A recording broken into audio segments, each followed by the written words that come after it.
Bonjour, je vais corriger avec vous la question 11 de mai 2020 et qui porte sur les équilibres en solution aqueuse, plus particulièrement sur la notion de produit de solubilité. Donc on peut solubiliser 0,56 g d'oxalate de magnésium, donc MgC2O4, dans 500 ml d'une solution qui contient déjà de l'oxalate de sodium à concentration de 10 puissance moins 3 mol par litre.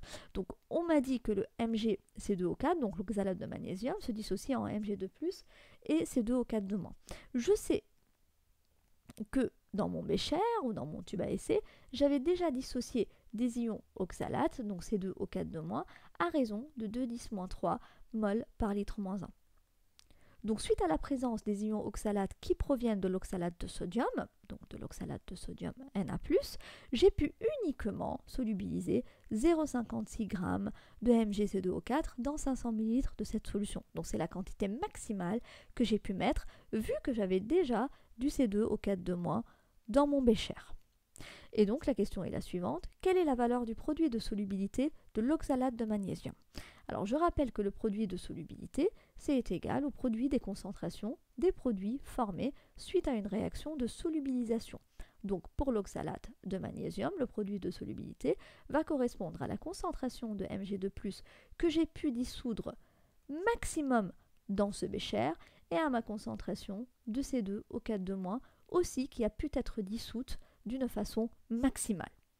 Afin de trouver donc ces deux concentrations, il va falloir que j'écrive mon tableau d'avancement de la réaction de dissociation du MgC2O4. J'ai initialement une concentration de MgC2O4 dont je ne connais pas encore la valeur, donc je vais la calculer.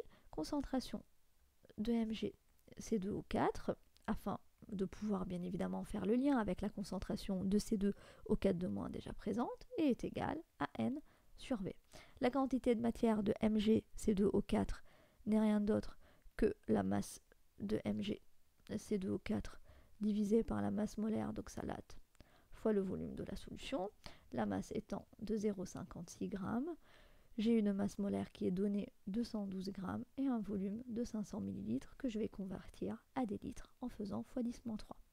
Ainsi, je vais pouvoir calculer la concentration de mon MgC2O4, donc 56 x 10-2. Donc je simplifie toujours mes calculs en exprimant ça sous forme de puissance de 10. Donc 56 10-2, 112 et 500 x 10 puissance moins 3 et est égal à 5 10-2. Donc je peux ainsi simplifier 5 10-1.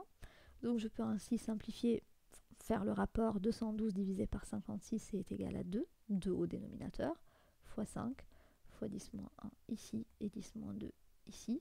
2 fois 5 c'est 10, donc je vais me retrouver avec 10 fois 10-1, donc c'est 1, et un résultat de 10-2 mol par litre moins 1.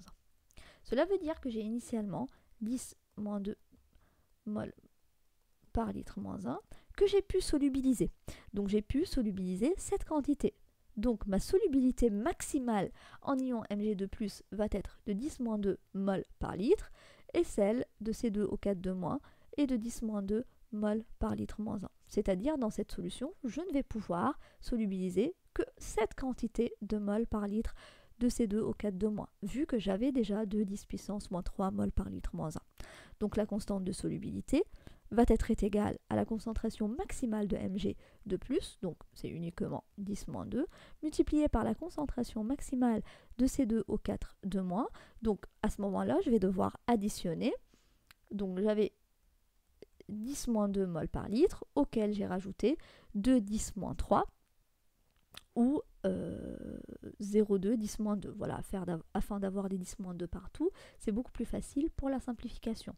Donc je vais me retrouver avec 10-2 fois 10-2 plus 0,2 10-2, ça fait 1,2 10-2. 1,2 10-2 et 10-2, donc la multiplication va donner 1,2 10-4 mol au carré par litre moins 2. La bonne réponse est donc la C. La quantité ou le produit de solubilité de l'oxalate de magnésium est de 1,2 x 10 puissance moins 4. Voilà, j'espère que ça a été clair.